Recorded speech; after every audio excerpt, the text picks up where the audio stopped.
Berry wine basics. Prepare your ingredients. Fresh or frozen?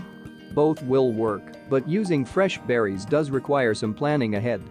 Choose fresh berries at the peak of the season, don't use any that show signs of mold or fungus. Nobody wants to drink that. Wash thoroughly and remove the stems, then freeze for at least 1 week. Freezing helps break down the cell walls, making it easier to process the berries. You can use a single variety or a mix in your wine, but blending can add more depth to the finished product. Prepare for fermentation. Process the defrosted berries with a food miller. Place in a mesh bag and crush with a potato masher to extract the juice. Whichever way you choose, keep the pulp in a mesh bag. This simplifies the process later, and the pulp adds flavor and color to the finished wine. Place pulp and pressed juice into your clean and sanitized fermentation vessel, add 1 gallon of filtered water, and add 1 crushed Campden tablet. This stops the wild yeasts from competing with the commercial yeast you're going to use. Wait 2 days before adding your yeast. Start your fermentation. Test gravity with a hydrometer and add sugar to reach a gravity reading between 1.070 to 1.090. This will give you a wine of around 9% to 11% of alcohol content. You can use whatever sugar source you want. Sugar, honey, maple syrup, molasses, jaggery, etc. Do note that each sugar can impart some flavors in your finished wine, so if you want something neutral, just use plain white sugar. When adding sugar, always add some citric acid or lemon juice. This helps the sugar mix into the solution and adds balance to the finished wine. As an optional ingredient, but highly recommended, add some pectic enzyme to your berry mix. This will help prevent your wine from becoming hazy and will assist with clarification. Give it time to work and wait 24 hours before adding in the yeast. The berry and sugar mix is called a must, and it's ready for you to add your yeast. This is often referred to as pitching the yeast. Pitch your yeast.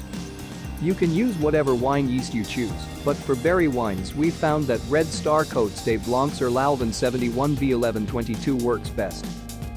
Some people recommend creating a yeast starter to help boost the cell count of the yeast, which makes for a more vigorous fermentation, but most yeast packets are made for a 5-gallon volume, and we're only pitching 1 gallon at a time.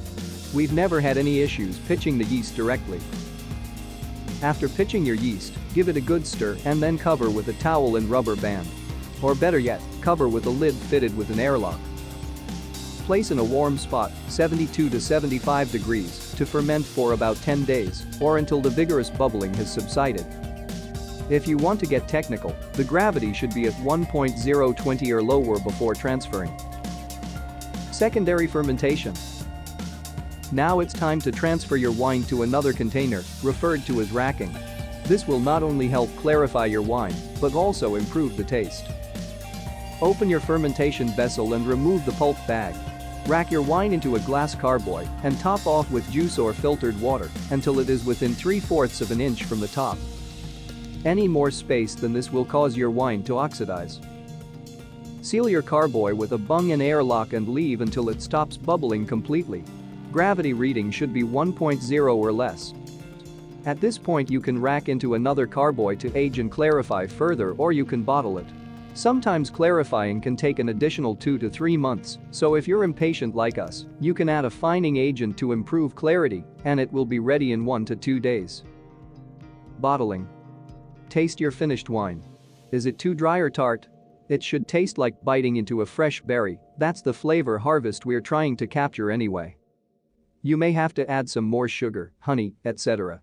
However, this could restart fermentation. So you'll need to stabilize with a wine stabilizer such as potassium sorbate. Once you're happy with the flavor and it's stabilized, it's time to bottle. Clean and sanitize your bottles and corks. Rack until the bottles are filled to the neck and cork using a corker. Now you just have to wait for it to mature. Berry wines will be good after 6 months and even better after a year, so patience is the key. Preparation. 1. If using fresh berries, freeze for 7 days to break down cell walls. 2. Thaw berries for 24 hours and crush using a food mill or a potato masher. 3. Place pressed juice and fill to 1 gallon with filtered water. Add pulp in a mesh bag and 1 crushed Campden tablet. Wait 48 hours. 4. Test gravity and add sugar to adjust to the desired level. 1.0 eventate for light wine or 1.092 to 1.1 for full body wine. Add citric acid and pectic enzyme if using. 5. Add yeast nutrient and pitch yeast, then attach lid with airlock if using. 6. When gravity is at 1.02 or less, rack into a 1-gallon glass carboy to clarify. Top off as needed and place in a dark place until gravity is 1.0 or less. 7. Once desired clarity is reached, rack into bottling container and add stabilizer. Add sugar to taste and bottle. 8. Wait 4 to 6 months before opening. Then enjoy.